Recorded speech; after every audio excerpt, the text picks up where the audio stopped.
Hello, thank you again for coming to my oral presentation on why HBCUs are important. Again, my name is Lorraine Ogletree, or Rain for short, and this is done for my college class, Perspectives on Diversity. All right, so I have a question for you today. Has any of you gone to an HBCU and why? Yes, sir. Can you tell us why you went to an HBCU? Yes, I went to a HBU because it was one of the foundations of being a Black American. I went to Tuskegee Institute before they changed to Tuskegee University. At that time, we learned about Black history. We've learned stuff that you did not have in our regular public schools. So after going to Tuskegee, I've learned how to incorporate my life and teach others about Black history. It's very interesting the fact that you said that it was teaching you about Black history as well as also teaching us about our rich culture. Because personally, I would say the reason that HBCUs are important is because of the deep rooting in our cultural history, and also the motivation that we have, that the students and the teachers actually have to excel academically, and more so the affordability of our HBCUs. Okay, so in order to actually say about that necessity of the HBCUs and also the why they're so important, you have to know what a HBCU is. So the HBCU, of course, as it states here, is an historically Black college and university, which there are 101 of those within across 19 states that we have right now currently. So as of in 1965, as you can see here, it says that we went through with the Title III of the Higher Education Act. Congress has defined it as any college or university of higher learning, or a school of higher learning that was accredited and established before 1964, and the principal mission was to educate African Americans. Now, the reason that was the reason they were founded was because before 1964, there was we were still going through segregation, and it was illegal for us to go to predominantly white schools to receive a higher education. So a lot of reasons that we have when we go through, as he stated, it has a lot of our cultural history of African Americans. Many have no fear of discrimination because in our predominantly white schools, you'll notice that when you try to excel, sometimes you're met with a glass ceiling, and then you don't want to continue to excel because you have that hatred or discrimination that you may feel from other ethnicities that are going to that school. Many want to use the smaller classes to be able to be motivated when they excel academically. And also, we have the affordability, of course, because there's many scholarships to go to the different schools of HBCUs, because a lot of them, the HBCUs, are STEM schools.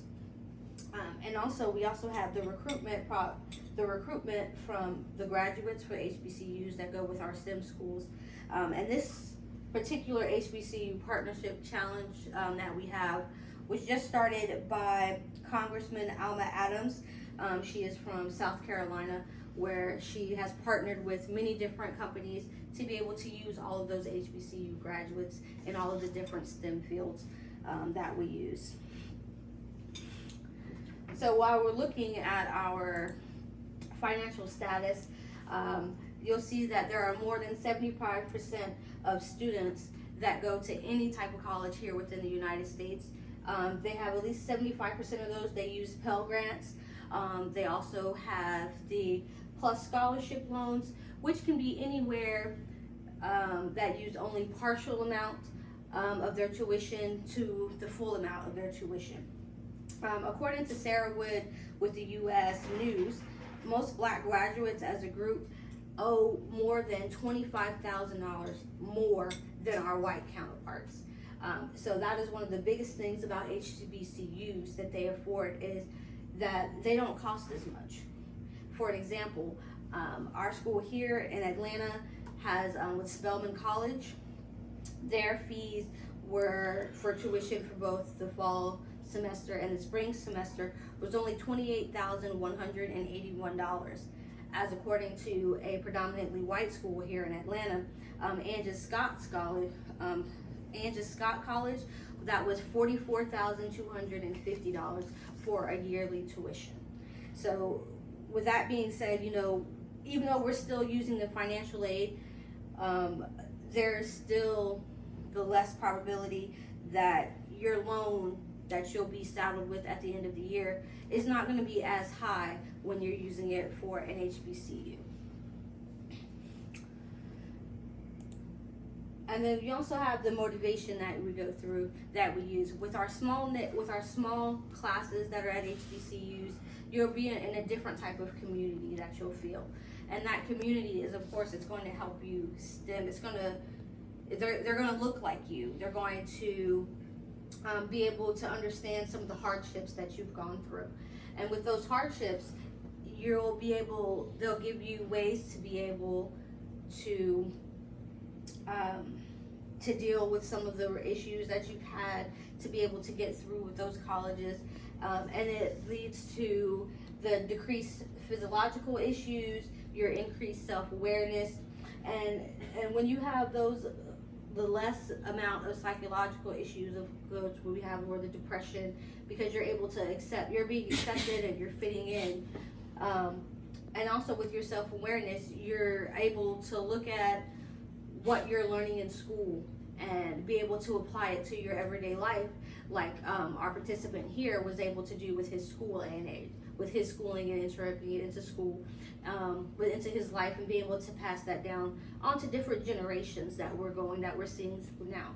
So that's also given us with a higher retention rate in a specialized field, because when I'm looking, we're seeing we have a lot more African American engineers, a lot more nurses, and we're also seeing a lot more of African American teachers.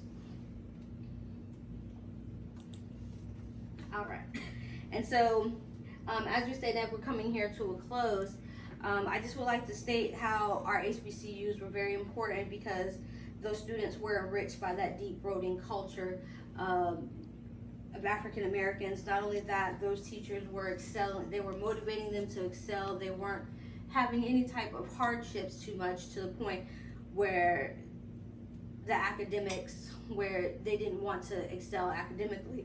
But of course, we also touched on our financial risks, our financial ability to keep able to move forward.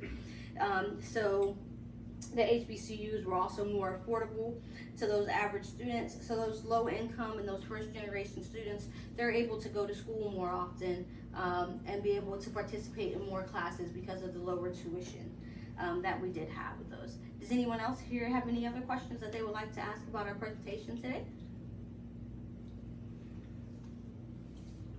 Yes, sir. Yes.